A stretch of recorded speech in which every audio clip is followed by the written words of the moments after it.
వారి వారి అక్కర కొలది పంచిపెట్టిరి.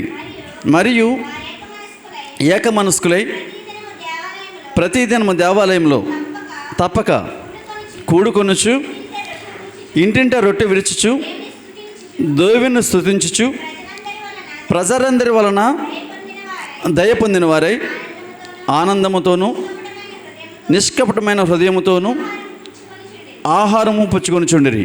మరియు ప్రభువు రక్షణ పొందుచున్న వారిని అనుదినము వారితో చేర్చుచుండిరి అనేటువంటి ఈ మాటలు మనం చదువు. ప్రియులరా, ఎంతటి మార్పును గ్రహించగలమంటే అపోస్తలుడైన పౌలు పేతురు వారిలో వచ్చినటువంటి మార్పును ఎంత స్పష్టంగా బోధిస్తున్నాడంటే ఇక్కడ వారు ఏక మనసుతో ప్రార్థన చేయడం, తర్వాత వారికి కలిగినంత కూడా అమ్మి సమిష్టిగా పంచుకోవడం. ఎందుకు ఈ యొక్క విషయాలు చేశారంటే మనం నిన్నటి వారంలో చెప్పుకున్నాం. నిన్నటి రోజున వారు అనేక దినాలు ఆ 15 దేశాల నుండి వచ్చినటువంటి యూదా మత లేకపోతే దేవుని యందు భయం భక్తి కలిగిన వారు కొంచెం ఇంచుమించు చెప్పాను కదా, 2 నెలల కాలము వారి మధ్యనే ఉండిపోవడం జరిగింది. కాబట్టి ఈ మాట విన్న తర్వాత, ఈ సంఘటన జరిగిన తర్వాత పరిశుద్ధాత్ముడు వారి మీద కుమ్మరింపబడిన తర్వాత వారిలో గొప్ప మార్పు వచ్చి ఆ దేశాల నుండి వచ్చినటువంటి ప్రజలకు పోషించడానికి ఏవైతే వారి దగ్గర ఉందో అదంతా కూడా అమ్మి వారిని పోషించినట్లుగా కూడా మనం చూస్తాం. అంత మాత్రమే కాదు, ఇక్కడ ఆ రోజున ఎంతమంది చేర్చబడ్డారని చూసాం.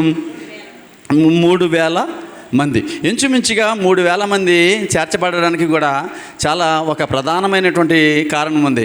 చూడండి, పాత నిబంధన గ్రంథంలో ఒక సంఘటనను మనం చూస్తాం. నిర్గమకాండము చూడండి ఒకసారి, 32వ అధ్యాయము 28వ వచనాన్ని మనం చూస్తే, నిర్గమకాండము 32వ అధ్యాయము 28వ వచనం. లేవీయులు మోషే మాట చొప్పున చేయగా ఆ దినమున ప్రజలలో ఇంచుమించు 3,000 మంది కూలిరి అంటే ఏమైపోయారు? హతమైపోయారు. ఆ పై వచనాలు ఒక 4-5 వచనాలు చదువుకుంటే అసలు మోషే గారు లేవీయులకు ఏం ఆజ్ఞాపించాడు అనే సందర్భాన్ని మనం చూస్తాం. లేవీయులకు ఆజ్ఞాపించినప్పుడు లేవీయులు తిరస్కరించకుండా మోషే గారు ఏదైతే చెప్పారో ఆ రీతిగా ప్రతి వాని ఇంటికి వెళ్ళి ఏం చేశారంటే ఆయన ఎవరినైతే చంపేయమన్నాడో, ఎవరు? మోషే గారు, వారిని అందరిని కూడా చంపేయడం చూస్తాం అక్కడ. ఎందుకంటే దేవుని ఆజ్ఞను తిరస్కరించడం బట్టి దేవుడు ఎన్నో మేలులు చేస్తే ఆ మేలులన్నీ అనుభవించిన వారే మరణ భయాల నుండి విడిపింపబడిన వారై పస్కా యొక్క విలువను గ్రహించిన వారు దేవుడు ఎన్నో మేలులు చేశారని ఎన్నో గొప్ప గొప్ప కార్యాలు జరిగించి వారు దేవుని మాటను, ఆయన చేసిన మేలును విస్మరించి ఎవరిని పూజిస్తున్నారు అంటే మమ్మల్ని ఐగుప్తు నుండి తీసుకొచ్చినటువంటి మోషే ఏమైపోయాడో మాకు తెలియదు, మమ్మల్ని నడిపించాడని చెప్పినటువంటి యెహోవా ఏమైపోయాడో మాకు తెలీదు, కాబట్టి మేము ఆరాధించడానికి ఒక దేవుణ్ణి తయారు చేయమని ఎవరిని అడుగుతారు? అహరోనుని అడుగుతారు. ఆ పై వచనాల్లో అదే సందర్భం. వారు ఏమి ప్రారంభించారంటే అక్కడ ప్రతి సృష్టిని పూజించడం ప్రారంభించారు. గమనించండి. గనుక దేవుని ఉగ్రత వారి మీద రగులుకున్నప్పుడు మోషే ఏం చేశాడంటే కొంచెం ఇంచుమించు లేవీల చేత ఎంతమందిని? 3,000 మందిని హతము చేయడం చూస్తాం. దానికి సాదృశ్యంగా ఈ అపోస్తలుల కార్యాల గ్రంథంలో 2వ అధ్యాయంలో ఎన్నో వచనం అది మనం చూసాం చెప్పండి? 41వ వచనం. కాబట్టి అతని వాక్యమును అంగీకరించిన వారు బాప్తిస్మం పొందిన ఆ దినమున ఇంచుమించు 3,000 మంది సమకూర్చబడ్డారు. 3,000 మంది బాప్తిస్మం పొందినప్పుడు అక్కడ చేసినటువంటి ఆ యొక్క యెరూషలేములో కాపురం ఉన్నటువంటి దైవభక్తి కలిగిన యూదులు వారందరూ కూడా ఏమివ్వడం చూసామంటే ఆతిథ్యం ఇవ్వడం, వారికి ఉన్న దానిని అమ్మి. చూడండి, మనం షునేమీరాల గురించి చూసినప్పుడు కదా, ఆమె చౌబ్రోతుల మధ్య ఉన్నప్పుడు కదా ఏమని ఏలి అంటారు, మొదట నీకున్న దాంట్లో నాకు ఒక అప్పం తీసిరంటే ఆమె అంటుంది, నాయనా నా దగ్గర ఎన్నో లేవు, 2 అప్పాలు ఉన్నాయి, అవి చనిపోకముందు నేను నా కుమారుడు చెరుకు ఒకటి చేసుకుని తిందారనుకుంటున్నాం. అయితే దేవుడు మరి నిన్ను ఎందుకు పంపించాడో నాకు తెలీదు, నీ చెప్పినట్టే నేను చేస్తాను అన్నప్పుడు ఆమె జీవితము వింతగా మార్చబడింది. ఆ కరువు దినాలన్నిట కానీ తరువాత కానీ ఆమె బ్రతికున్నంతకాలము ఆమె తొట్టిలో ఉన్నటువంటి పిండి కానీ ఆమె బొడ్డులో ఉన్నటువంటి తైలము కానీ తరిగిపోయినట్లుగా మనం ఇంకెక్కడా చూడం. కాబట్టి దేవుని మాటకు లోబడితే ఎన్నో అద్భుతాలు చేస్తాడు అనేటువంటి సందర్భాన్ని మనం పాత నిబంధన పాఠ్యభాగాల్లో అనేక మార్లు చూస్తుంటే, ఇక్కడ మరి ఒక నూతన జీవితాన్ని దేవుడు ఎవరికి ఇస్తున్నాడు అని అంటే మనం ఇక్కడ చదువు ఈ రోజునే ఏమని చదువు 39వ వచనంలో, ఈ వాగ్దానము మీకును మీ పిల్లలకును దూరస్తులైన అందరికీ. అంటే ఆ దూరస్తులైన అందరూ అంటే ఎవరు ఇప్పుడు చెప్పండి? మీకును మీ పిల్లలకును అన్నాడు. అక్కడికి వచ్చిన వారు ఎవరు? దేవుని యందు భయము భక్తి కలిగినటువంటి యోధా ప్రజలు కదా. యోధా ప్రజలు వచ్చిన వారు ఉన్నారు, రాని వారు కూడా చాలామంది ఉన్నారు. అంటే అక్కడికి వచ్చిన వారు అందరూ కూడా దేవుని యందు భయభక్తం కలిగిన వారే. అయితే యెరూషలేము ప్రధానంగా తీర్థయాత్రా స్థలమని మరి మీకు చెప్పనో లేదు కానీ చెప్పానంటారా? యెరూషలేము యూదులకు ఏంటంటే పవిత్ర స్థలం, తీర్థయాత్రా స్థలం. మనం చూడండి ఈ రోజున మన దేశంలో చాలామంది పెద్దవారు ఎక్కడికి వెళ్తూ ఉంటారు?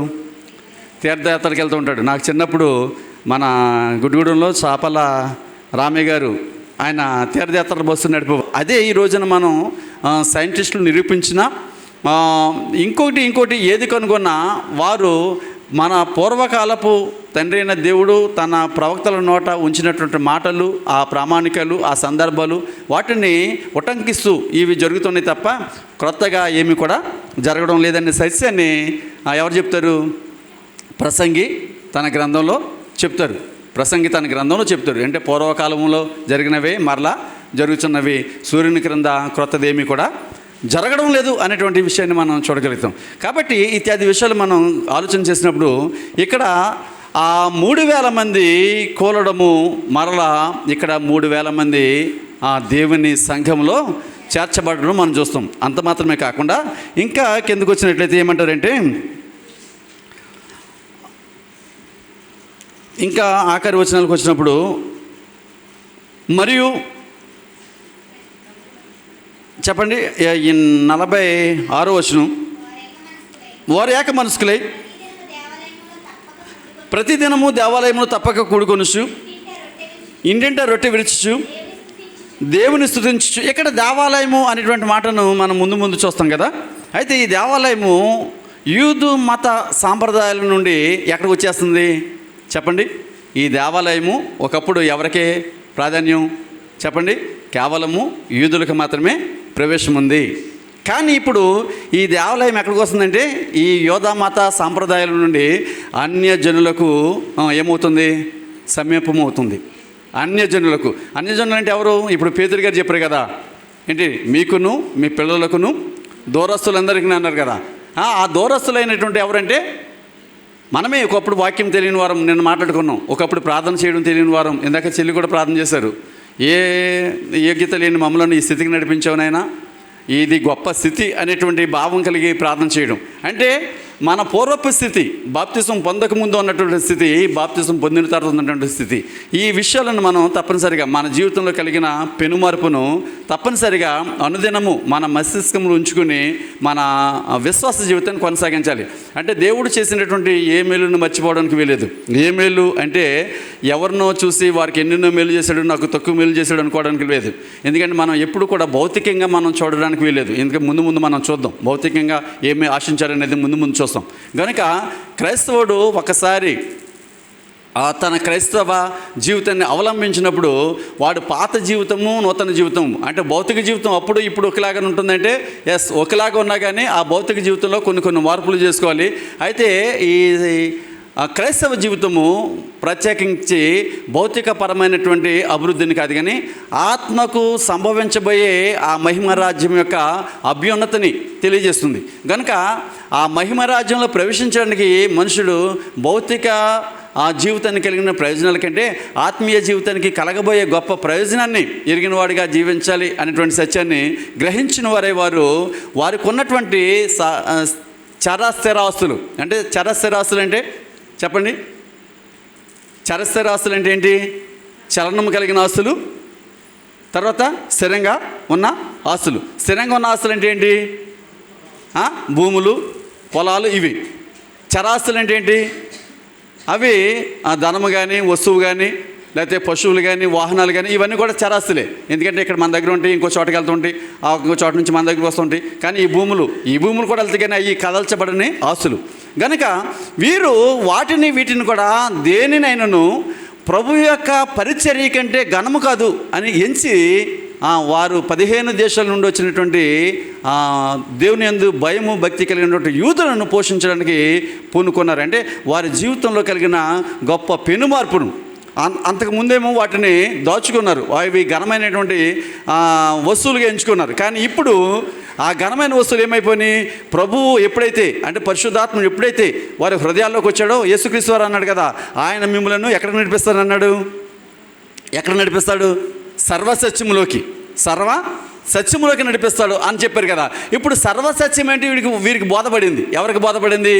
ఈ అపోస్తలులకు బోధపడింది. తర్వాత అక్కడ చేరిన 15 దేశాల వరకు బోధపడింది. అంత మాత్రమే కాకుండా ఆ దేశంలో స్థిరంగా కాపురం ఉన్నటువంటి ఆ యూదులు కూడా బోధపడి వారు తన పొరుగు వారిని, అంటే నిన్ను వల్ల నీ పొరుగు వారిని ప్రేమించు అనే మాటలు వీరికి ఏమవుతున్నాయి? అర్థమైపోతున్నాయి. ఇప్పుడు ఇంతకుముందు అటువంటి ఆ వాక్యం యొక్క భావాలకి పూర్తిగా విమర్శ చేయలేదు, కానీ ఆ జీవితాన్ని జీవించలేరు. కానీ ఇప్పుడు పరిశుద్ధాత్ముడు ఎప్పుడైతే వచ్చాడో వారిలో గొప్ప పెనుమార్పు కనబడడం, వారు ఒక నూతన వరవడిని, ఒక నూతన జీవితాన్ని ప్రారంభించడం మనం ఇక్కడ చూస్తాం. అయితే ఇక్కడ జరుగుతున్నటువంటి ఇంకొక విషయం ఏంటంటే, అలా ఈ శిష్యులు బోధిస్తూ అనుదినము దేవాలయానికి చాలామందిని చేరుస్తున్నారు. అంత మాత్రం కాకుండా దేవాలయానికి చేర్చడం అంటే ఇక్కడ మనం చూస్తే 37 వచనం చదవండి ఒకసారి. వారు ఈ మాట విని హృదయం 47 వచనం, ఆనందముతోను నిష్కపటమైన హృదయముతోను ఆహారము పుచ్చుకొనుచుండిరి, మరియు ప్రభువు రక్షణ పొందుచున్న వారిని అనుదినము వారితో చేర్చుచుండిరి. ఎవరితో చేరుస్తున్నారు? సంఘములో చేరుస్తున్నారు. ఇప్పుడు చూడండి, దేవాలయము ఎక్కడి నుంచి ఎక్కడికి వస్తుంది? యోధా మత సాంప్రదాయాల నుండి ఎక్కడికి? అన్యులకు చేరువలోకి వస్తుంది. ఇప్పుడు మనం అన్యులకు చేరువలోకి వస్తుందని చెప్పడానికి ఇంకా పైన ఏం చేశారంటే, అపోస్తుల చేత అనేక మహత్కార్యములు చేయించాడని చెప్పేసి మాట్లాడుతాం కదా. చూడండి 43వ వచనం, అప్పుడు ప్రతివానికిని భయం కలిగెను, మరియు ఆ అనేక మహత్కార్యములను సూచన క్రియలను అపోస్తుల ద్వారా జరుగుచుండెను అని చెప్పాడు కదా. అనేక మహత్కార్యాలు, సూచక్రియలు అపోస్తుల ద్వారా జరగడం ప్రారంభమైపోయింది. కారణం ఏంటి? పరిశుద్ధాత్ముడు అనేటువంటి ఆ గొప్ప వరాన్ని వీరు పొందుకున్నారు. అంతకుముందు బాప్తిసం పొందిన వారు ఎవరైనా ఉన్నట్లయితే వారు పరిశుద్ధాత్మని అనుభవం ఎరిగిన వారు ఉన్నారు. కేవలం ఒక యేసుక్రీస్తు వారు మాత్రమే బాప్తిసం పొందుకున్నప్పుడు పౌరం వల్లే ఒక రూపం దిగి వచ్చి, ఏంటండి అది మనం పౌరం వల్లే అంటాం, కానీ యాక్చువల్గా అదేంటంటే ఒక మేఘము. ఆ మేఘాన్ని పావురం అన్నట్టుగా మన తెలుగు బైబిల్ గ్రంథాల్లో మనం చూస్తాం. అది పావురం కాదు, కానీ ఒక మేఘము అంటే పావురం వల్లే కనబడడం అనేది మన అలంకారప్రాయంగా వ్రాయబడింది. అయితే ఆ పరిశుద్ధాత్మకు మరి ఒక రూపమే ఏంటి? ఈ మేఘము కదా. ఇప్పుడు యేసుక్రీస్తు వారిని ఎవరు తీసుకుని వెళ్ళారు? ఆరోహణమైనప్పుడు ఒక మేఘమే కదా. ఆ మేఘం ఎప్పుడు వచ్చింది అంటే, నాడు మనం చదువు నిర్గమకాండంలో నిన్న మొదట్లో నాడు ఇజ్రాయేలుతో తోడుకున్నాడు కదా. ఆ మేఘం రూపంలో ఇజ్రాయేలుతో తోడుకున్నాడు, అగ్ని రూపంలో ఇజ్రాయేలుతో తోడుకున్నాడు కదా. నిన్న చదవం కదా మన సతీష్ గారి ఇంటికాడ వాక్య పరిచర్యలో ఈ విషయాలు చెప్పడం జరిగింది. కనుక ఈ మేఘము రూపంలో వచ్చినటువంటి ఆ పరిశుద్ధాత్ముడు ఈ అనుభవము ఎక్కడ చూస్తాం? మనం యేసుక్రీస్తు వారు బాప్తిసం పొందినటువంటి సందర్భంలో చూస్తాం. కానీ ఇప్పుడు వీరు ఆదరణకర్త వచ్చిన తర్వాత వీరందరూ కూడా బాప్తిసం పొందినవారు. అందుకనే ఎవరైనా బాప్తిసం ఇచ్చేటప్పుడు ఆ తర్వాత కాలంలో కూడా చూస్తాం, మీరు బాప్తిసం పొందినప్పుడు పరిశుద్ధాత్ముడు ఉన్నాడని సత్యం మీకు తెలుసా అంటే, పరిశుద్ధాత్ముడు అనేటువంటి సత్యం మాట తెలుసు, కానీ ఆయన రావడం తెలీదు కదా. ఎప్పటి వరకు తెలీదు? అపోస్తల కార్యాల గ్రంథంలో 2వ అధ్యాయంలో జరిగిన సంఘటన పెంతెకొస్తు పండుగ దినం వరకు కూడా తెలీదు. కాబట్టి ఇప్పుడు మనం చూసినట్లయితే వీరు ఈ అనుభవంతో ఎన్నో ఎన్నో ఎన్నో ఎన్నో గొప్ప కార్యాలు క్రీస్తు నామమున చేస్తున్నారు. క్రీస్తు నామమున అంటే ఎవరు ఏ కార్యం చేసినా క్రీస్తు నామాన చేయాలి. ఇక ముందు ముందు మనం చూద్దాం. అయితే ఈ గొప్ప గొప్ప కార్యాలు చేస్తూ అనుదినము ప్రభువు రక్షణ పొందినటువంటి అనేక మందిని అనుదినము వారితో చేర్చుకుంటున్నారు. అంటే ఇప్పుడు 3,000 మంది ఏమవుతున్నారు? ఇంక్రీజ్ అవుతున్నారు, పెరుగుతున్నారు కదా. 3,000 మంది కొద్ది కొద్దిగా 120 మంది ఎంతమంది అయ్యారు చెప్పండి? 3,000 మంది అయ్యారు. 3,000 మంది ముందు ఎంతమంది అవుతున్నారో చూద్దాం. ఇప్పుడు ఈ 2వ అధ్యాయాన్ని ముగించుకొని 3వ అధ్యాయంలోకి వస్తే ఏమని వ్రాసాడు చూడండి. ఈ కంటిన్యూ అవుతుంది. పగలు 3 గంటలకు ప్రార్థనా కాలమున పేతురును యోహానును దేవాలయంలోనికి ఎక్కి వెళ్ళుచుండగా అనే మాటను మనం చూస్తున్నాం కదా. పగలు 3 గంటలు అనేది యూదుల ప్రార్థనా సమయాన్ని సూచిస్తుంది. ఆ 3 గంటల సమయము ఆనాటి యూద సాంప్రదాయాలలో మన దేవాలయానికి డాక్టర్ గారు వచ్చిన టైంలో ఏముండేది చెప్పండి? ఏముండేది? గంట ఉండేది కదండి. ఆ గంట భాస్కర మాస్టర్ కొన్నారట. ఆ గంట గురించి ఆయన నన్ను చాలా కాలం అడిగారు. మనం గుళ్ళో గంట ఉండాలి, ఏమైందని. ఇవన్నీ అమ్మేసాం మేము. ఇవన్నీ అమ్మేసి ఇది చేయడానికి పూనుకున్నాం ఏమండి. అయితే ఆ గంట సాంప్రదాయము ఎక్కడి నుండి వచ్చింది అంటే యోధ సాంప్రదాయం అని చెప్తున్నాను కదా. ఆ సాంప్రదాయం ఎక్కడి నుంచి వస్తుంది? ఇప్పుడు అన్యుల మధ్యకు దూర దేశస్తున్న మన మధ్యకు వస్తుందని చెప్తున్నాను కదా. ఈ 3 గంటల అదే ప్రాంతం అన్నాడు కదా, సమయం అన్నాడు కదా. అది ఆనాటి యోధ మత ఆచారం ప్రకారము 9వ గంట కొట్టిన తర్వాత వారు గుడికి రావడం వారికి ఆనవాయితీ. అంటే మనం 3 గంటలు కొట్టేసరికి ఎక్కడ రావాలి? డాక్టర్ గారు చెప్పారు, మొదటి గంట కొడతాను, 2వ గంట కొడతాను, 3వ గంట కొట్టేసరికి మీరు అందరూ కూడా దేవాలనుకో. ఎప్పుడోలాగా అప్పుడు ఏం లేవు చెప్పండి? ఈ మైకులు లేవు కదా. ఈ మైకులు ఉన్నాయా ఏమండి? ఇప్పటిలాగా అప్పుడు మైకులు ఉన్నాయా తెలుసా? ఉన్నాయా? లేవు. చాలా కాలం నోటి స్వరమే కదా. యేసుక్రీస్తు వారు మాట్లాడుతున్నప్పుడు, కొండ మీద ప్రసంగం చేస్తున్నప్పుడు ఏమన్నా మైకులు ఉన్నాయా? లేవు కదా. ఆయన మాట్లాడుతుంటే ఆ జన సమూహానికి ధారాళంగా చూడండి, ఇక్కడున్న వ్యక్తికి ఎలాగైనా పడేదో ఆ మూలన ఎక్కడో జన సమూహం అంటే లెక్కకు మించిన జనం కదా దాని అర్థం. వారందరూ ఎక్కడో మూలన ఉన్నటువంటి వ్యక్తి కూడా చాలా స్పష్టంగా ఆ స్వరం వినబడేది. అంటే ఇప్పుడు మనం చూస్తే ఈ సౌండ్ సిస్టంలో ఒక JBL సౌండ్ సిస్టమ్ అని ఒకటి వచ్చింది. ఆ బాక్సులు ఎక్కడున్నా ఒకటే సౌండ్ ఉంటుంది. ఒక 100 కిలోమీటర్ల దూరం అవతల వ్యక్తి కూడా ఒకే స్వరం ఉంటుంది. అంటే టెక్నాలజీ దేనిని బట్టి అంటే ఇవన్నీ కూడా క్రీస్తులో గొప్పమై ఉన్నాయి. ఇవన్నీ కూడా దేవుని నామములో నిలవలగా ఉన్నాయి. వాటిని మానవుడు తన టెక్నాలజీ పెరిగే కొద్దీ ఒక్కొక్కటి బయటికి తీసుకుంటున్నాడు, దేవుడు అనుగ్రహించే ఆ జ్ఞానం కొలది. కాబట్టి ఇవన్నీ మనం చూసినప్పుడు ప్రసంగి గారు చెప్పినట్టుగా దేవుని యొక్క ప్రణాళికలో మనం ఉన్నాం. ఆ ప్రణాళిక ప్రకారం ఇదంతా కొనసాగుతుంది అనేటువంటి సత్యాన్ని మనం తప్పనిసరిగా గ్రహించాలి. ఇక్కడ మనం చూసినప్పుడు ఈ 9వ గంట కొట్టినప్పుడు వారు తప్పనిసరిగా దేవుని మందిరానికి రావడం జరిగేది. మనం 3 గంట కొట్టేసరికి అలాగే దేవుని మందిరానికి వచ్చేవారమో మా చిన్నప్పుడు మాకు తెలుసా గంట కొట్టడం అనేది. అలా ఇప్పుడు యూదుల ఆ సాంప్రదాయ ప్రకారము వారు 9వ గంట కొట్టడం అనేది సమయం ఏంటంటే మధ్యాహ్నం 3 గంటల సమయం. ఇక్కడ మీకు ఒక విషయం చెప్తాను. వారు పేతురు యోహాను అనేటువంటి సందర్భాన్ని మనం చూస్తాం కదా. మత్తయి సువార్తికుడు చాలా సందర్భాల్లో ఒక ఉదాహరణకు 17వ అధ్యాయం ఒకసారి చదవండి. 17వ అధ్యాయము ప్రారంభం చదవండి. ఎలాగా? యేసు పేతురును యాకోబును అతని సహోదరుడైన యోహానును అనే సందర్భాన్ని మనం చూస్తాం. అంటే దేవునితో 12 మంది శిష్యులు ఉన్నా ప్రాముఖ్యంగా ఎంతమంది శిష్యులు ఉండేవారు చెప్పండి? 3 శిష్యులు ఉండేవారు. ఒకటి ఎవరు? పేతురు, తర్వాత యాకోబు, యోహాను, ఈ 3 ఉన్నారు. ఇజ్రాయేలీలు 7 పండుగలు చేస్తున్నా ప్రధానంగా ఎన్ని పండుగలు చేసేవారు అని చెప్పాను? 3 పండుగలు చేసేవారన్నా. ఇజ్రాయేలులకు ఎంతమంది పురుషులున్నా, ఎంతమంది రాజులున్నా, ఎంతమంది గొప్పవారున్నా, ఎంతమందిని బహు ఇష్టముగా ప్రేమించేవారని చెప్పాను? కాదు, ఒకటి అబ్రహామును, మోషేను, దావీదును కదా. ఇలా ప్రతిదానికి ఒక నిర్దిష్టమైనటువంటి భావం ఉంది వారి ఉద్దేశాల్లో.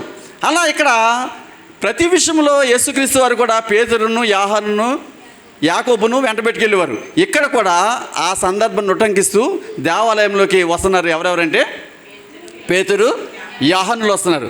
వీరు దేవాలయంలోకి వస్తున్నారు అని చెప్పడానికి గల కారణం ఇంకోటి కూడా ఉంది. ఇంకోటి ఏముందంటే యోహాను సువార్తలో 20వ అధ్యాయము 19వ వచనంలో ఒక మా సందర్భాన్ని మనం చూస్తాం. చూడండి, యోహాను సువార్త. ఆదివారము సాయంకాలమున ఎవరికి భయపడి? శిష్యులు యూదులకు భయపడి తాము కూడి ఉన్న ఇంటి తలుపులు మూసుకొని ఉండగా అనే సందర్భం చూస్తాం. ఏమర్థమవుతుంది ఆ వాక్యం చదివినప్పుడు? చెప్పండి. ఏ దినమున? ఆదివారమున. అంటే ఇంటి తలుపులు మూసుకున్నారంటే ఏమర్థమవుతుంది? సాయంకాలం సందర్భం చూపిస్తున్నాడు కదా. ఆదివారమున వారు ఎక్కడికి వెళ్ళలేదని అర్థమవుతుంది. చెప్పండి. దేవాలయానికి వెళ్ళలేదు. దేనికి దేనికి దేనికి వెళ్ళలేదు? యూదులకు. వాక్యం అండి, నేను చెప్తున్న మాట కాదు. అంటే వాక్యాన్ని ఎంత స్పష్టంగా అర్థం చేసుకోవచ్చో మీకు చెప్తున్నాను అంతే. అంటే యేసుక్రీస్తు వారు శరీరరీతిగా ఉన్న దినాలలో జరిగిన సందర్భాన్ని చెప్తున్నాడు. ఏమని? ఆదివారమున అండ్ సాయంకాలమున వారు ఏమైపోయారట? దేవాలయానికి వెళ్ళవలసిన వారు ఉండగా దేవాలయానికి వెళ్ళకుండా ఎవరికి భయపడి? యూదులకు భయపడి ఏం చేస్తున్నారు? దాక్కున్నారు. చెప్పండి, ఏం చేశారు? యూదులకు భయపడి దాగుకున్నారు. అవునా కదా? ఎవరైనా ఒక వ్యక్తి భయపడినప్పుడు ఏం చేస్తాడు? ఎక్కడో మూల దాక్కుంటాడు కదా. దేనికి? చెప్పండి. తన మీదకి వచ్చేటువంటి ఆ ఉపద్రవాన్ని ఊహించుకొని కదా. ఇక్కడ మనం చూసినప్పుడు ఈ అపోస్తల కార్యాల గ్రంథము 3వ అధ్యాయము ప్రారంభంలో జరుగుతున్న సంఘటన ఏంటి? వీరు దేవాలయానికి వెళుతున్నట్టుగా చూస్తున్నాం. దేవాలయానికి వెళుతున్నట్లుగా మనం చూస్తున్నాం కదా. కానీ గతంలో మనం చూస్తే యోహాను సువార్తికుడు తన గ్రంథంలో ఏమని రాశాడంటే, వారు యూదులకు భయపడి దేవాలయానికి వెళ్లకుండా తలుపులు మూసుకుని భయపడుతున్నట్లుగా చూస్తున్నాం. ఇక్కడ జరిగిన సందర్భం ఏంటి అని చూస్తే అప్పటికి ఇప్పటికీ వారిలో అప్పటికి దేనితో ఉన్నారంటే భయముతో ఉన్నారు. ఇప్పుడు వీరు ఎలాగున్నారంటే భయాన్ని జయించి. ఏ భయం అది? మరణ భయము, శ్రమల భయము, వీటిని లోకాశలను వీటినన్నిటిని జయించి వారు ఏమవుతారంటే దేవాలయంలోకి వెళ్ళడానికి ఇష్టపడుతున్నారు. పగలు 3 గంటలకు. చూడండి, యూదులు సర్వసాధారణంగా దినానికి ఎన్ని మార్లు ప్రార్థన చేస్తారు? చెప్పండి. దినమునకు ఎన్ని మార్లు ప్రార్థన చేస్తారు? 3 మార్లు ప్రార్థన చేస్తారు కదా. చూడండి, కీర్తనకారుడు 55వ కీర్తన 17వ వచనం అనుకుంటా ఒక సందర్భాన్ని గుర్తు చేస్తాడు.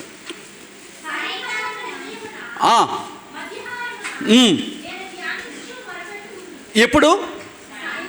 సాయంకాలమున, ఉదయమున, మధ్యాహ్నమున. ఇది ఎన్నోవ ఆరాధన? మధ్యాహ్నం అనేది ఎన్నో ఆరాధన? 3వ. గమనించండి, ఎందుకు సాయంకాలం అన్నాడు? సాయంకాలం అంటే ఎప్పుడు? సాయంకాలం అంటే ఎప్పుడు?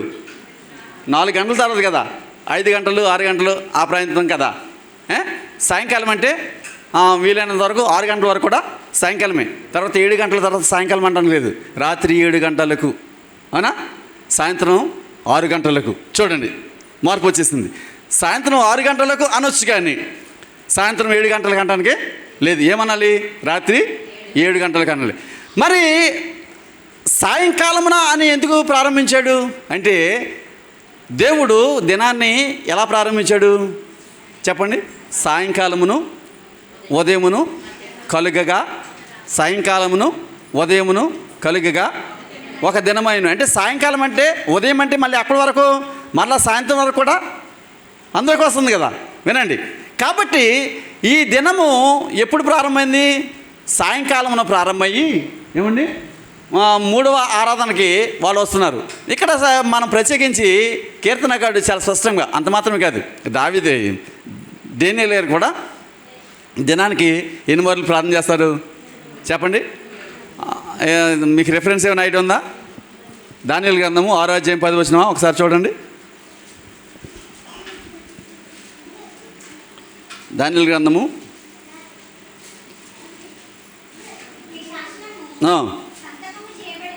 10వ వచనమేనా? ఇట్టి శాసనము సంతకము చేయబడినని దానియేలు తెలుసుకొనినను. బాగా చదవండి. ఇట్టి శాసనము సంతకము చేయబడినని దానియేలు తెలుసుకొనినను. అతడు తన ఇంటికి వెళ్ళి యథాప్రకారముగా అనుదినము ముమ్మారు మోకాళ్ళుని తన ఇంటి పై గది కిటికీలు యెరూషలేము తట్టునకు తెరువబడి ఉండగా తన దేవునికి ప్రార్థన చేయుచు ఆయనను స్తుతించుచు వచ్చెను. ఇట్టి శాసనము ఏమి చేయబడినను అన్నాడు? పద్మా, నువ్వు చదివింది కరెక్టే. సంతకము చేయబడినను కదా. అంటే ఏ శాసనం చేయబడింది అక్కడ? దానియేలు గ్రంథంలో చేయబడిన శాసనం ఏంటి? దర్యావేషు సంతకమే. దేని మీద సంతకం పెట్టాడు చెప్పండి? ఎవరి సంతకం అంటలేదు, దేని మీద సంతకం పెట్టాడు? ఏ శాసనం అది? ఏ శాసనం అంటే? ఏ శాసనం అంటే ఇది మొదలుకొని నేటి నుండి ఈ రాజ్యంలో రాజుతో సహా ఎవరును రాజునకు అంటే రాజు ఏ ప్రతిమనైతే నిలబెడతాడో ఆ ప్రతిమకు తప్ప వేరొకనికి మొక్కడానికి ప్రార్థన చేయడానికి వీలు లేదు అనేటువంటి శాసనాన్ని రాయించారు.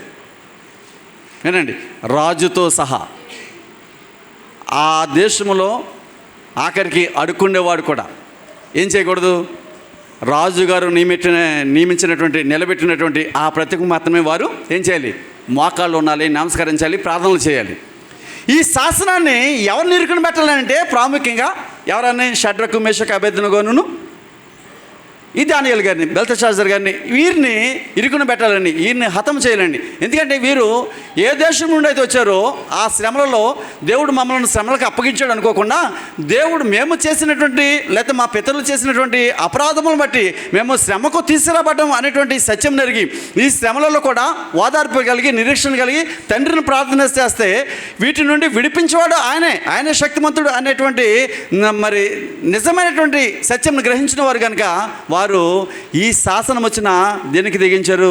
మరణాన్ని కూడా వెనకాడకుండా ఎవరికి ప్రార్థన చేశారు చెప్పండి? ఎవరికి ప్రార్థన చేశారు? ముమ్మారు ఎటువైపు చేశాడు? మోకాళ్ళుని యెరూషలేము తట్టు.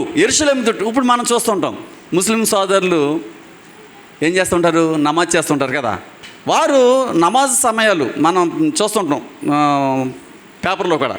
నమాజ్ సమయాల నుంచి ఉదయం ఈ టైం, సాయంత్రం ఈ టైం, మధ్యాహ్నం ఈ టైం అని చెప్తారు. ఆ టైంని వారు ఎక్కడున్నా ఒకవేళ వారి పని చేస్తున్నా కానీ ఏం చేస్తారంటే ఆ స్వరం వినబడినప్పుడు వారు వెంటనే మోకాళ్ళుని ప్రార్థన చేస్తారు. వెంటనే వారు వింటున్నప్పుడు ఒకవేళ బైక్ మీద వెళ్తున్నారు అనుకోండి, సపోజ్ ఊరు దాటుతున్నారు, బైక్ మీద వెళ్తున్నారు, ఆ స్వరం వినపడింది, వెంటనే వాళ్ళు ఏం చేస్తారు? ప్రక్కనే బైక్ ఆపి. మనం చేస్తామా? చెయ్యం. వారు యేసుక్రీస్తుని ఎలాగ అంగీకరించలేదు? మెస్సయ్యగా అంగీకరించలేదు. కానీ యేసుక్రీస్తు లేకుండా నిత్యరాజ్యం లేదు. కానీ మనకు తెలుసు యేసుక్రీస్తు లేకుండా నిత్యరాజ్యం లేదు. ఈ నిత్యరాజ్యంలో ప్రవేశించడానికి మనకు పరిశుద్ధాత్ముడి సహాయకుడు కనుక అన్ని వేళలా మనల్ని కాచి కాపాడుతూ మన విశ్వాసంలో మన నిరీక్షణలో తప్పిపోకుండా ఆయన మనల్ని నిలబెడుతున్నాడు అనేటువంటి సత్యం తెలుసు కూడా ప్రార్థనా సమయాన్ని ఒకవేళ ఇప్పుడు ఈ రోజున ప్రారంభ ప్రార్థన 7 గంటల కారణం మేము ప్రార్థన చేస్తుంటే మీరు సపోజు ఏం చేస్తారు? స్నానం చేస్తూ ఉంటారు. మోకరించడం కుదిరిద్దా? కనుక ఏం చేయాలి? 7 గంటలకు ప్రార్థన అన్నారు కనుక ఆ ప్రార్థనకి మీకు ఒకవేళ పని అవ్వకపోతే ఆ ప్రార్థన తర్వాత ఆ ప్రార్థనకి మీరు మోకరించి ఆ ప్రార్థన తర్వాత మీ పని ప్రారంభించాలి. ఖచ్చితంగా 5 నిమిషాల దాకా 7ంటికి బాత్రూంలోకి వెళ్తాం. ఎందుకంటే మన భక్తి అసలు భక్తి విధి విధానాలు మరీ బొత్తిగా ఎలా ఉన్నాయంటే మన ఆత్మీయ జీవితాన్ని బలహీనపరిచేవి ఉన్నాయి తప్ప మన ఆత్మీయ జీవితాన్ని బలపరిచేవిగా లేవు. అంటే ఆచారంగా ఇక్కడ ప్రార్థన చేస్తే అక్కడ మీరు మోకరించితే గొప్ప వచ్చేస్తుందంటే నన్ను మనం భయపడుతున్నట్టు. దేనికి? దేవునికంటే కూడా మనము నియమించుకున్నటువంటి శాసనం ఏదైతుందో ఆ శాసనానికి భయపడుతున్నట్టు. అంటే 7 గంటలుగా ప్రార్థన అనుకున్నాం కదా, ఆ ప్రార్థన సమయానికి మనల్ని మనం అప్పగించుకుంటున్నట్టు. ఈ విషయాలు మనం ఆలోచించలేదు. గమనించండి. అంటే మీరు అక్కడ మోకరి వెళ్తే దేవుని యందు భయం ఉన్నట్టు కాదు. మనం ఏదైతే నిరీక్షణ కలిగి ఒక ప్రమాణము చేసుకుని ఈ సన్నిధికి వచ్చామో, దేవుని సన్నిధికి, దేవా 40 దినాలు మమ్మల్ని జాగ్రత్తగా నీ సన్నిధిలో గడపడానికి బలపరుచుతండి ప్రార్థన చేస్తాం. మొదటి దినాన్ని ఒక వారం రోజులు వస్తాం, 8వ రోజునో 9వ రోజునో ఏదో బలహీనత వస్తుంది, శరీరంగానో లేకపోతే ఇంకోటి ఏదో కష్టమో ఎవరో చుట్టమో ఏదో జరుగుతూ ఉంటుంది. ఈలోపు మనం చేసినటువంటి మొదటి ప్రమాణాన్ని ఏం చేస్తాం చెప్పండి? నిర్దాక్షిణ్యంగా తొంగలో తొక్కేస్తాం. మొన్న ఒకసారి చెప్పుకున్నాం కదా, అంటే ఏదో కారణం చెప్తాం. కానీ ఇక్కడ 9వ గంట మోగుతుందనేసరికి వీరు ఎక్కడికి వచ్చినారు చెప్పండి? దేవాలయానికి వస్తున్నారు. దేవాలయానికి వస్తున్నారు అంటే వారిలో ఏముంది చెప్పండి? ఏముంది? మునుపటి ఛాయలు పోయి ఈ రోజున ఒక నూతన వరవడి, దేవాలయానికి రావడానికి భయపడినటువంటి వారు ఇప్పుడు యథేచ్ఛగా దేవుని గొప్ప శక్తిని బట్టి దేవాలయంలోకి ప్రవేశిస్తున్నారు. దేవాలయంలోకి ప్రవేశించే ముందు వారు అనేక అద్భుతాలు, మహత్కార్యాలు ఎవరి నామం చేశారు? యేసుక్రీస్తు నామమున జరిగించారు. పరిశుద్ధాత్మ సహాయం చేత చదువుకున్నాం కదా. వారు దేవాలయంలోకి రాగానే ఏమెదురవుతుంది? ఒక సవాలు ఎదురవుతుంది. ఆ సవాలు ఎలాగుందంటే చెప్పండి, చదవండి 3వ అధ్యాయము. పుట్టినది మొదలుకొని కుంటివాడైన ఒక మనుషుడు మోసుకొని పోబడుచుండెను. వాడు దేవాలయమునకు వెళ్ళువారిని భిక్షమట్టుటకు కొందరు ప్రతిదినము వారిని శృంగారమును దేవాలయము అనేటువంటి ద్వారమునొద్ద దించుతూ వచ్చిరి అన్నాడు. అంటే శృంగారం అనేటువంటి దేవాలయ ద్వారం అనేటువంటి సత్యాన్ని మనం చూస్తాం. యెరూషలేముకు 12 గుమ్మములు అనే మాట మీరు ఎప్పుడైనా విన్నారా? ఎప్పుడు విన్నారు చెప్పండి? ఎప్పుడు విన్నారు చెప్పండి? ఎప్పుడు విన్నారు యెరూషలేముకు 12 గుమ్మాలని? ఈ 12 గుమ్మాలు 12 గోత్రకర్తలకు ఆదర్శంగాను మా పరలోక రాజ్యపు యొక్క పునాదులకు గుమ్మములుగాను మనం చూస్తుంటాం కదా. ప్రకటన గ్రంథంలో కూడా ఈ విషయాలు మనం చూస్తుంటాం. అయితే ఈ యెరూషలేము యొక్క 12 గుమ్మముల గురించి ఎందుకు మాట్లాడుతున్నానంటే, వారు శృంగారం అనేటువంటి దేవాలయములో ఒక ద్వారము దగ్గర, ఆ యెరూషలేము దేవాలయంలో శృంగారం అనేటువంటి దేవాలయము ద్వారము దగ్గర వారు ఏం చేయడం చూస్తున్నాం చెప్పండి? యెరూషలేము దేవాలయపు ద్వారబంధాల గుమ్మాల గురించి నెహెమ్యా గ్రంథకర్త తన 3వ అధ్యాయంలో రాస్తాడు. చూడండి, రేపొద్దుట మీకు రెఫరెన్స్లు మీరు చెప్పండి, నేను చెప్తాను. ఆ దేవాలయము గుమ్మాల పేర్లు: 1 గొర్రెల గుమ్మము, మీరు గుర్తుంచుకోండి. 2 మత్స్య గుమ్మము, 3 పాత గుమ్మము, 4 లోయ గుమ్మము, 5 పెంట గుమ్మము, 6 దార గుమ్మము, 7 నీటి గుమ్మము, 8 గుర్రపు గుమ్మము, 9 తూర్పు గుమ్మము, 10 మిస్కాదు గుమ్మము, 11 ఎఫ్రాయిము గుమ్మము, 12 బందీ గృహ గుమ్మము. 12 గుమ్మాలు. ఇది నేను ఎప్పుడు మీకు చెప్పలేదు, ఎందుకంటే ఆ సందర్భం రాలేదు. సందర్భం వస్తే ప్రతిదీ చెప్తాను. ప్రతిదీ చెప్పడానికి ఏమాత్రం కూడా వెనకాడను. సందర్భం వచ్చినప్పుడే చెప్తుంటాం తప్ప మనకి వరవడి ఏంటంటే లోదరాన్లో 3 పాఠాలు ఇస్తారు కాబట్టి ఆ 3 పాఠాలకు సంబంధించినటువంటి రెఫరెన్స్లే మీకు చెప్పడం జరుగుతుంటుంది కనుక, అందుకని ఏదైనా ఒక గ్రంథాన్ని ధ్యానిస్తున్నప్పుడు ఆ రెఫరెన్సులు దేని నుంచి చూపిస్తాయంటే పాత నిబంధన పాఠ్యభాగాన్ని, సువార్త పాఠ్యభాగాన్ని, తర్వాత పత్రికల పాఠ్యభాగాన్ని, ప్రకటన గ్రంథాన్ని కూడా రెఫరెన్స్లు కోట్ చేస్తూ ఉంటాయి ఏదైనా గ్రంథాన్ని చదివినప్పుడు. కనుకనే ఈ గ్రంథం యొక్క వివరణ చాలా ప్రాముఖ్యమైనది. మీకు అర్థం కాకపోవచ్చు, కానీ అర్థం చేసుకుంటుంటే ఈ యొక్క అధ్యాయులలో ఉన్నటువంటి మర్మాలు మనకి బోధపడే కొద్దీ ఎన్ని విషయాలు మనకు తెలియకుండా ఏదో అక్షర రూపంగా చదువుకుంటూ వెళ్ళిపోతున్నామా అనేటువంటి భావన మనకు తప్పనిసరిగా కలుగుద్ది. ఆ భావన తప్పనిసరిగా కలిగింది. ఇక్కడ మనం చూస్తున్నప్పుడు ఈ శృంగార ద్వారము, దేవాలయం అనేటువంటి ద్వారము దగ్గర, ఈ దేవాలయం యెరూషలేము దేవాలయమే, కానీ ఆ ద్వారం అనుకున్నటువంటి పేరు ఏం పేరు? శృంగార ద్వారము. అక్కడ ఎవరిని విడిచిపెడుతున్నారు? ఎవరిని విడిచిపెడుతున్నారు? చరిత్ర ఏమని చెప్తుందంటే, ఆ దేవాలయం ద్వారా ఎవరు వెళ్ళేవారంటే స్త్రీల సమాజం వారు వెళ్ళేవారు అన్నట్టుగా చెప్తుంది చరిత్ర.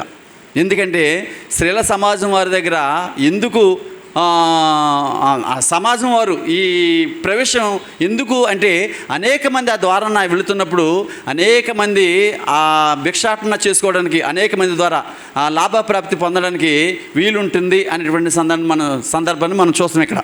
అయితే ప్రాముఖ్యంగా ఒక విషయం చెప్తాను. అక్కడ ఆ వ్యక్తి ఆ ద్వారబంధము బయట, అంటే ఆ దేవాలయ ద్వారబంధం బయట కూర్చోబెట్టడం మనం చూస్తున్నాం. ఇక్కడ నుండి కొంత దూరం వెళితే ఏమొస్తుంది? దేవాలయం వస్తుంది. వినండి, ఇప్పుడు ఆ వ్యక్తి ఎక్కడున్నాడు? ఆ దేవాలయానికి, దేవాలయ ప్రాంగణానికి, ఆ ద్వారబంధానికి బయట ఉన్నాడు. ఈ వ్యక్తి పుట్టినది మొదలుకొని ఎలా ఉన్నాడంటే కుంటివాడు. ఎటువంటి కుంటివాడు చెప్పండి? వస కాళ్ళు చేతులు కలిగినటువంటి వాడు. ఈ సర్వసాధారణంగా కుంటివారి కాళ్ళు ఎలా ఉంటాయి? పుట్టినప్పటి నుండి కాళ్ళు చేతులు పనిచేయడం లేదంటే ఎలా ఉంటాయి చెప్పండి? ఒక కాలు ఉంటుంది, రెండో కాలు కూడా ఉంటుంది, కానీ అది ఒక కాలులాగా ఉండదు. అన్ని భాగాలు కూడా నాసిగానే ఉంటాయి కదా. అంటే ఇదేమో ఒక పరిమాణం సైజులు ఉంటే, ఇది మరీ బొత్తికి ఇందులో 3వ వంతు 4వ వంతు కలిగి ఉంటుంది ఇంకో కాలు కదా.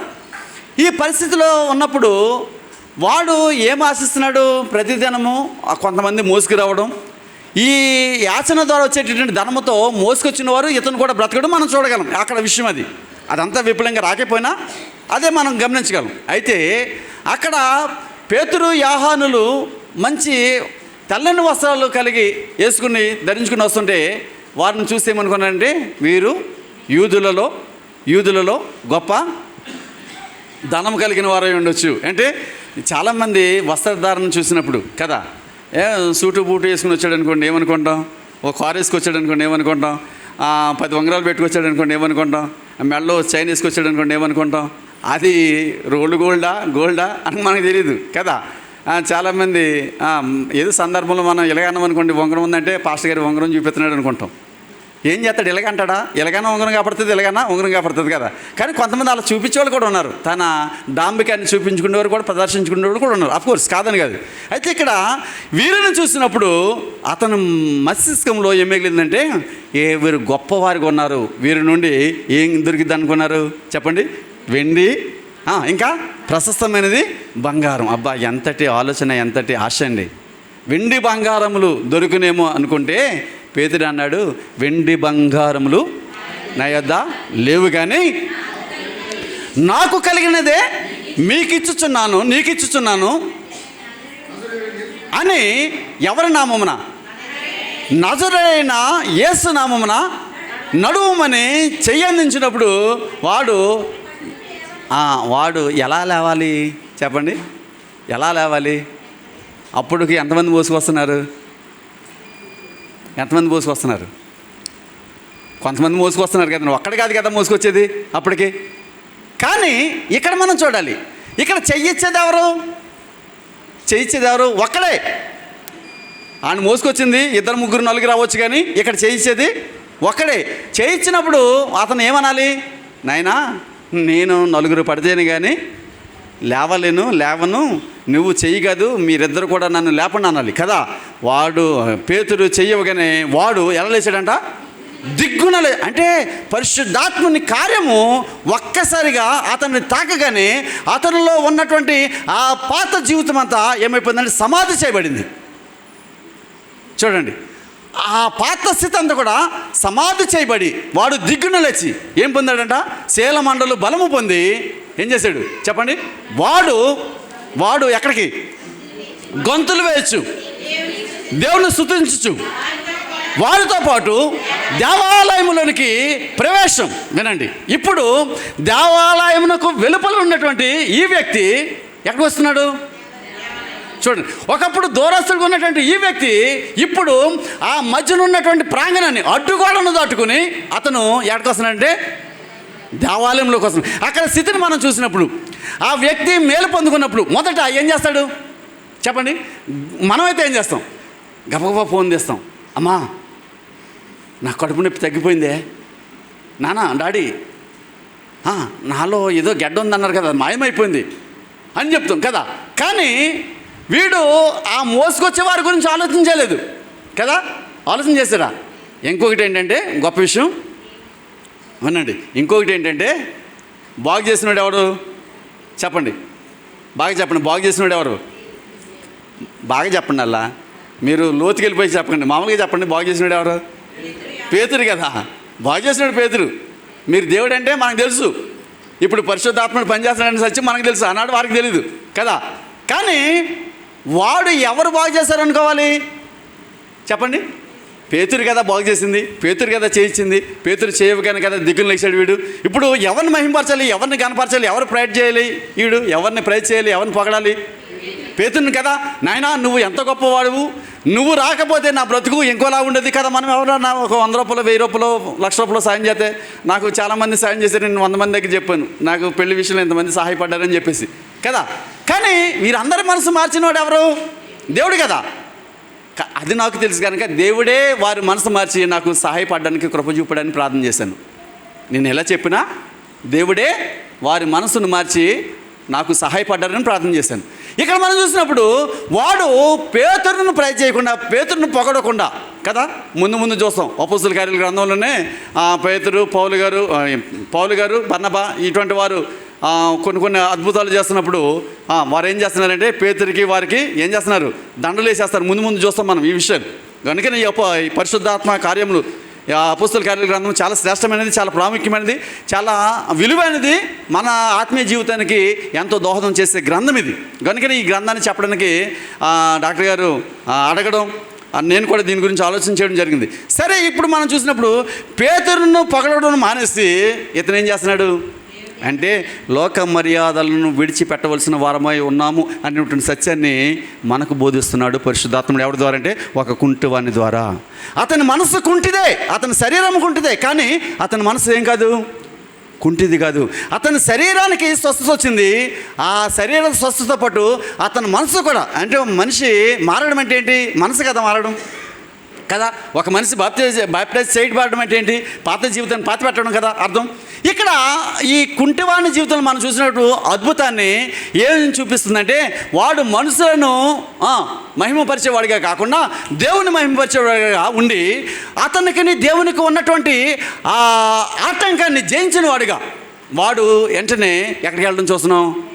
దేవాలయంలోకి వెళ్ళి గంతులు వేచు దేవుణ్ణి స్తుతించడం మనం చూస్తున్నాం. రేపటి నుండి ఇంకా కొన్ని విషయాలు నేర్చుకుందాం. తలలు వంచని ప్రార్థన చేద్దాం.